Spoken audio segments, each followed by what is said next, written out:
Bonjour. Et si on souffrait un moment de lecture? Je voudrais aujourd'hui vous lire un extrait d'une lettre qu'écrit M. Nelson Mandela à son épouse Winnie. La lettre est contenue dans un excellent ouvrage qui s'appelle « Conversation avec moi-même » de Nelson Mandela. Conversation avec moi-même. Dans ce livre, dès le début du livre, il y a une lettre touchante qu'écrit Nelson à Winnie. Et c'est cela que je voudrais vous lire aujourd'hui. Un court extrait de cette lettre. Je lis. La cellule est un lieu parfait pour apprendre à se connaître et pour étudier en permanence et dans le détail le fonctionnement de son esprit et de ses émotions. La détention a au moins le mérite d'offrir une bonne occasion pour travailler sur sa propre conduite, pour corriger le mauvais et pour développer le bon que l'on porte tous en soi. Les individus que nous sommes ont tendance à juger leur réussite à l'aune de critères extérieurs tels que la position sociale, l'influence, la popularité, la richesse ou le niveau d'éducation.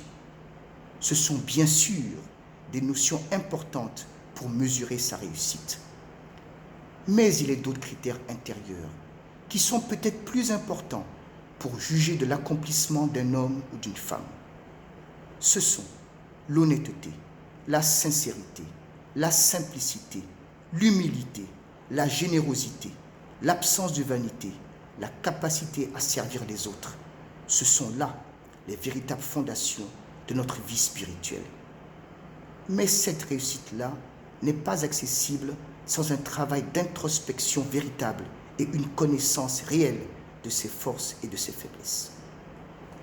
J'arrête là la lecture. M. Mandela dit à Winnie beaucoup de choses dans cette lettre.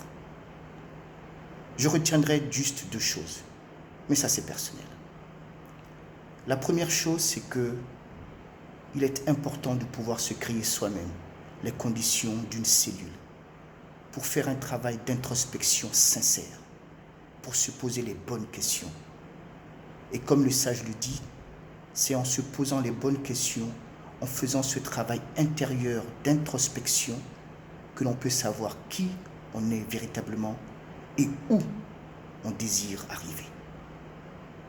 Première leçon. La deuxième leçon pour moi, c'est que dans le panier de compétences qui font d'un homme et d'une femme une personne utile pour l'humanité, il y a bien sûr les compétences dont il parle, qui sont la position sociale, l'influence, la popularité, la richesse, le niveau d'éducation.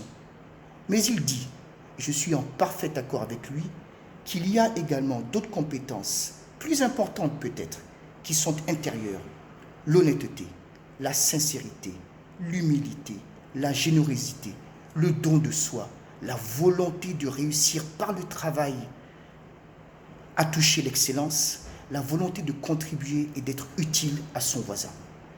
Et je pense qu'il faut l'un sans oublier l'autre. Voilà. Pour conclure ma petite lecture d'aujourd'hui, je voudrais juste vous lire la dernière phrase de Nelson à Winnie. N'oublie pas qu'un saint est un pécheur qui cherche à s'améliorer. Sur ce, je vous laisse et je vous dis à très bientôt. Merci.